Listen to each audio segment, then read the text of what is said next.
Hello everyone, welcome back to my channel, Crafty Concepts with Erin. It is the third Friday of the month, which means we are working on the sketchbook from Close to My Heart. I know many of you have this. We started this, well, it'll be 9 months ago now. Every month, some of my crafty friends and I collaborate and we each share our take on a given sketch. We are working on pattern 9. You can see this is a very photo heavy layout. They have it as a single page. We've got some 3x4s and a whole cluster of 2x2s. I'm going to switch it up just a little bit to work for my photos. You can see they give you two different options. They've kind of flipped it here. And you'll also notice the outside layer is cardstock, and then they have pattern paper. And on this one, the outside layer is pattern paper with cardstock and the second one in. So this one has some fun cuts, some fun angles, lots of different pattern paper. So I have some fun ideas to bring this sketch to life. So let me set this aside. This is the Enjoy the Ride collection from Stampin' Up! Right now. It's actually Close to My Heart branded product. And I just shared a video earlier this week featuring these papers. I created a double page layout. So this is the back side. I love this little bicycle paper. I won't be using that on today's layout, but I do want to use some of that soon. So you can see we have this, beautiful summertime happy color palette, and I have these photos here of a recent trip I took with my crafty friends from the creative design team, and we were walking. It was an impromptu outing. We were all vacationing together up in Vancouver, and we were hiking along in Stanley Park, and we came across this tea house. And these red Adirondack chairs were calling our name. So we've got a lot of red in these photos. I've got some, shots of us just enjoying the moment, and then some food and drinks we were having. It was just, the only thing missing was a fire pit. That would have made it absolute perfection, right? So I'm going to be using these papers along with that sketch. Let me grab my Versamat here. I know I've been turning a lot of these single pages into double pages, but this is going to be a single page. And I do want to mention, so I've got 3x4s, and then you can see on this one, I have printed out 2x2s, and then due to the orientation or the composition of the tea house photo, I kept that long, but printed them all in one. So I do this in my Print-A-Size app. You'll notice here on the bottom, it didn't quite print as pictured on the screen. Sometimes that happens. It's slightly annoying. I use it so often that I pretty much know where it's going to print and come eyeball it, but it's not worth reprinting this. I can just add a little strip of white paper to the bottom there to get that white border all the way around. So rather than cut these out, I'm going to leave them all on one photo. And I do have a tutorial showing how I use Print-A-Size. I'll leave that in the description box below so you can check that out. I already have some sticky glue dots on my mat, so I'm just going to tack a piece of vanilla cardstock. The color is actually vanilla, although in Tuesday's video I did mix in some white daisy. One thing I want to mention before I forget about the Print-A-Size app, in my video I thought there was a version for Android, and it was not. It was not a legit app. So it is iPhone compatible only. I know others use the Project Life app, and I don't know if that's compatible with Androids, but I know you can create things like this. You can create multiple photos and drop them into templates. So what we're going to do here, you'll notice, let me just pull this out actually. These sketchbooks do give you all of the measurements and walk you through it, so that's really nice. Now, they have their photos going across the top. These are portrait style photos in both of them, even though they're flipped.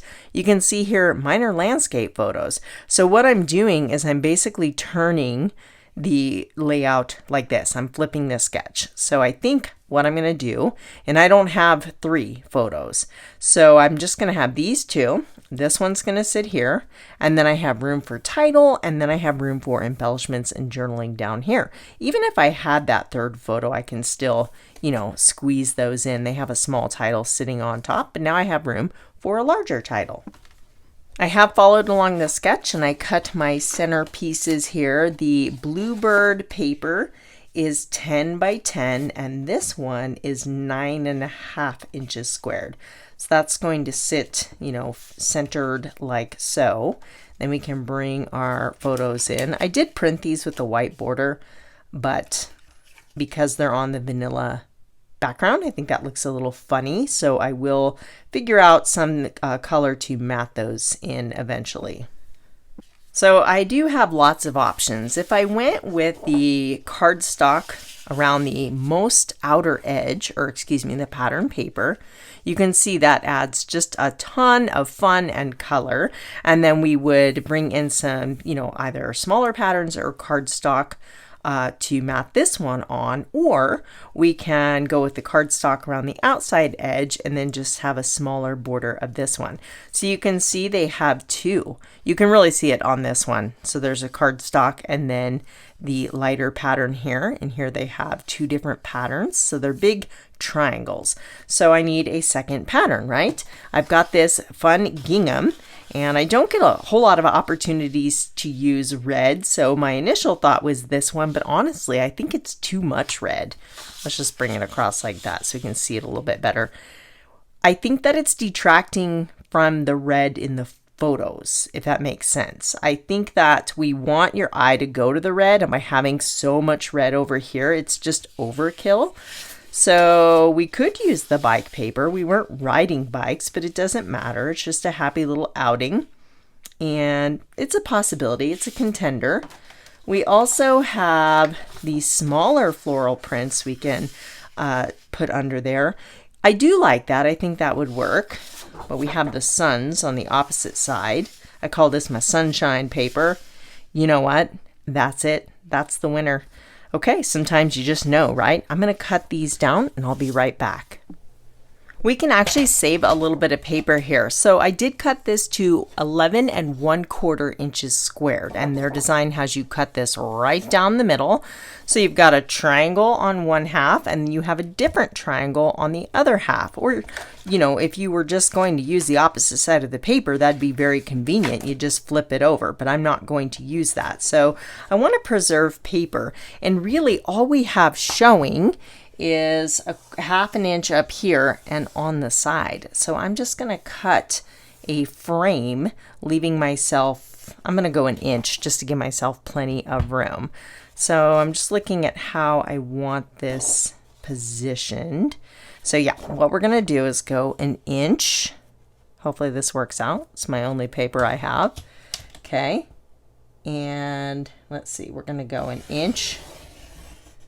Stopping 1 inch from the bottom, inch over, flip your paper, and repeat. And then we'll just have to kind of cut the corners. Oops, that is not square. Cut the corners at a 45-degree angle to give us that triangular look. Okay, so put your blade down where you want to start cutting and cut down. Okay, if you didn't quite connect in the center, that's okay. That's going to be hidden anyway. And just snip that, and then you have this nice big usable piece for another project that isn't a triangle. I find, there's lots of great ideas for angles in designs, but sometimes it's nice just to have a clean square to work with. Okay, so this is we're going to end up with a 1/4 inch border. So using the measurements on my Versamat, I'm going to line that up. And then this one is going to sit on the top half. So, yes, would it be easier just to cut the angles? Yes, it would, but we are saving paper this way. So now all I have to do is just cut that at an angle. I am totally going to wing it and just eyeball this. If you are one of my OCD friends, what you could do is lay the square out on the Versamat without the vanilla cardstock there, line it up perfectly, and then use a ruler to draw a 45-degree angle and then just trim across that line, and you'll have perfect cuts. But I think this is going to work out just fine. Also, I did say that outside border was a 1/4 inch, but it's actually a little bit wider. It's 3/8 of an inch all the way around because our beginning square was 11 1/4. Let's go ahead and bring everything back in. I love how it just kind of draws your eye right to the center. Before I adhere these down, I am going to use my pewter ink and just finish up the edges on these pattern paper elements here. Originally, when we happened across the tea house, we saw the Adirondack chairs and we thought we would just snap a quick photo, but they were so comfy we decided to stay and order appetizers and drinks. And we ended up just having a wonderful time. Everybody ordered a different appetizer so we can all kind of share and sample, and it was delicious. I got these roasted Brussels sprouts with I don't know, savory, garlicky, salty seasoning goodness. And then there were truffle fries and this zucchini roll up thing. And then there were stuffed mushrooms. It was all just so very good. This was a tea house, but they had a very tempting coffee menu, so I, of course, had to order that, being a coffee lover. I have everything inked up and adhered down so we can bring the photos back in. And as I mentioned, they're not really standing out with that white border against the vanilla background, so I'm bringing in some green for a potential photo mat. That was Jade. This is Limeade. They're both featured colors, and I do think I like the Limeade better. I'm cutting down some photo mats that just have a hint of color to add some separation between the photos and the background. I feel as if the green Limeade color complements the greenery in the photos, so I do like this. I'm going to go ahead and grab my tape runner and commit to this color photo mat. You can see there I did add one of the photo place card holders to the bottom half of this picture because it didn't quite print right with that white border along the bottom, so I fixed that. And then I'm just using my tape runner and I put, about 3 lines on these 3x4s. I'll go ahead and get the top one done off camera. We have a few different title options. This one here from the sticker sheet says Making Our Own Memories, and that really fits perfectly in that space, but we have other options too. I went through my title builder stamp sets. This one's called Love These People, and I thought, well, Love These People, that's kind of perfect. I love reusable titles like that because chances are if you're scrapbooking someone, you probably love that person, right? Well, that title works really well also, so now we have to decide which one we like better. I'm going to wait on my title for a bit and focus on embellishing, and since we're in a beautiful garden setting, I thought, well, flowers, and we've got the florals in the paper here, and there is this fully flowering ephemera pack. So they have these kind of mix and match setups where you can create your own cards, but a lot of my friends and I got these for embellishments. Let me pull them in really quick. So there's a whole bunch of sheets. I showed these in my unboxing video and they just pop right out. So different flowers, there's even some black and white ones. You can leave black and white or color, but I went ahead and popped out several. We've got some yellow roses and some blue flowers and these leaves here. And I think that these are going to go nicely with the color scheme and the theme of the layout. So I have been storing these. They just come in a shrink wrap little package. There are the stamp envelope or the envelopes that the die sets come in, and I've been adding those dies to my stamp cases. So these fit in here perfectly. So that's how I am repurposing these and storing my ephemera packs. So I am thinking of adding a little bit of journaling down here, which is how they kind of have it on the example layout. So then we could just tuck some of these in, coming out from underneath this bottom photo here, and see how that looks. Don't those colors just play in nicely? Yes, the florals are different, but I think it's okay because there's yellow and there's reds and different colors in the background there in the garden. It was an eclectic garden.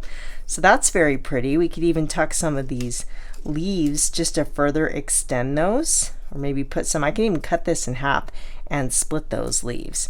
So we can also carry this across, and if I use this title, I feel like it looks a little bit fun. It would work actually. I didn't like how these flowers were ending abruptly, but I think that it's okay. I almost want to put a flower on top of those, so I could cut out this blue one and kind of bridge the gap there. So there's that idea. Or what if we go with this one, Love These People, and then these can kind of sit underneath my photo here, and it looks like that is going to fit nicely. I hope Stampin' Up! Gives us more ephemera packs like this when they offer or beef up their scrapbook offerings, because I love stamps, but sometimes it's really nice just to have pieces to grab and go. I think I am going to go with this stamp set, so let's go ahead and set these aside and work on our title. Anytime you're stamping with the clear or photopolymer stamps, you want to use a cushion behind your project. Now for the title, I thought it would be fun to use the masking technique and make this even more colorful. This is Post-it removable tape, and it's a low-tack tape. It's my favorite. So I'm masking off the Love These portion of the stamp. I've got Bluebird ink, and we're inking up just the bottom that says people. So the tape is protecting the top image, but I am moving this around on my stamp pad to make sure it's nice and inky. We will peel that tape off, and then we can line this up with the top of our photos, press down to give it just a second to soak in. And now we have half of our title. You really want to take the time to use your stamp chamois and clean this very well. I even recommend stamping it a few times on a piece of scratch paper and make sure you're not getting any ghosting or shadowing. And now we're going to reverse the technique, or reverse the mask and mask off the word people. And this time I'm switching to the Limeade ink to go along with my coordinating colors here. So same process, ink that up really well, remove your mask, and now we can line up the word people. It doesn't matter if it's not exact because there's no ink on that, so it's not going to show if we're not perfectly lined up. And that turned out great. I love it. Stamps are always fun because you can customize the color. If I wanted to use red instead of the green, I could have done that, but the red and blue were kind of giving me superhero vibes, so I opted not to add too much red and blue together. I went ahead and printed my journaling on vellum. I'm tearing the bottom just to give this edge a bit more character here. Now we can apply our adhesive to the top of our vellum. Oops, wrong side. Actually, it wouldn't matter because I'm tucking it under. Step 3, remove the pet hair and then slide this up under. This is my favorite way to attach vellum journaling blocks, is up underneath the photo or under embellishments or something like that, so it hides the adhesive. Let's bring our little floral images back in. Actually, I want the blue up top here, so I'll switch those. I just thought it fit a little bit better. To further tell the story, I thought this Latte Love stamp set would be the perfect addition. So we've got the several coffee cups. I'm going to grab the bird's eye view and then the insert here. There's a couple different options. I grabbed the latte art with the heart. And then we're going to go back to the Bluebird ink, and I've got some white paper here. So we'll ink that up. I'm just stamping directly because outline stamps like that are very forgiving. Now, solid stamps like this one here, I like to re-ink those and stamp them a couple times. So I tend to use my MISTI or my stamp positioner for this so that I can line them up perfectly each time and get a really nice crisp image. I opted for the almond ink because I want it to look like coffee, but I want it to be a light color so it kind of blends with all of the rest of the colors. And you can see I just get more detail when I stamp that a second time. I'll go ahead and die cut this with a coordinating die.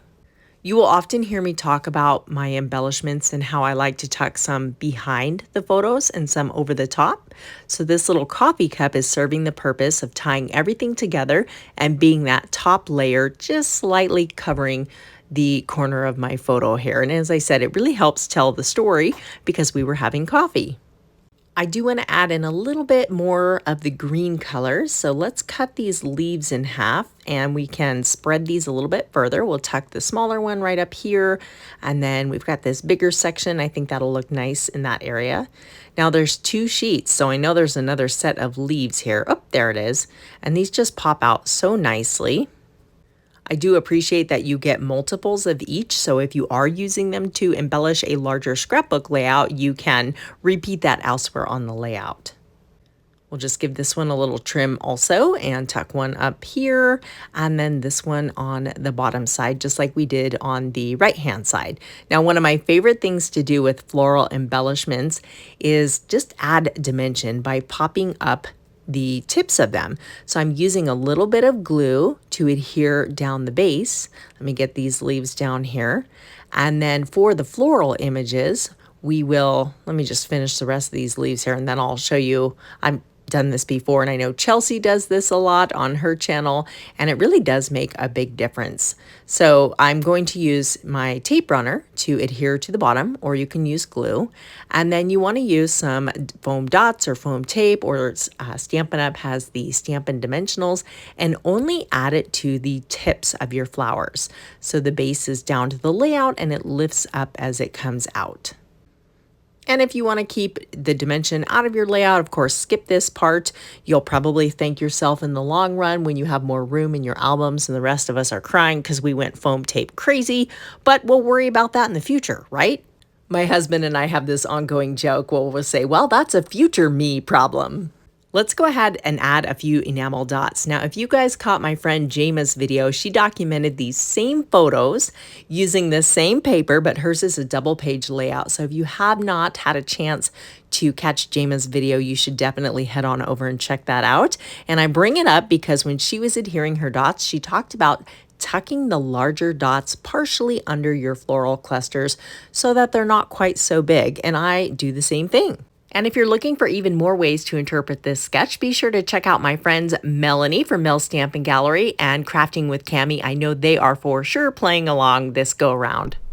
Let me bring this back in and we'll take a look at the differences now that it's all done. So they've got the 3 photos that are again portrait style, and I flipped this and then bumped it down. So really it's the same footprint.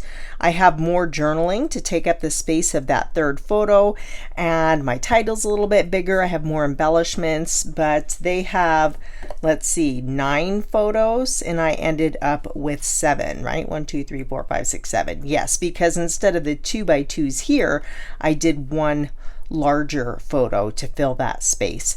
So again, I just, kind of altered the sketch to make it work for me, and I really love how this turned out. It's so bright and happy and fun, and the little, dimension on the end of those florals, and how easy was it to put this together with these little pieces ready to go. So everything I have used will be listed in the description box below. Go ahead and hit that thumbs up button for me if you enjoyed this video. And then here's a link you can click right here on the right to take you to my friends playing along in this sketch challenge collaboration. Thanks so much for spending time with me today, and I'll see you very soon here on YouTube.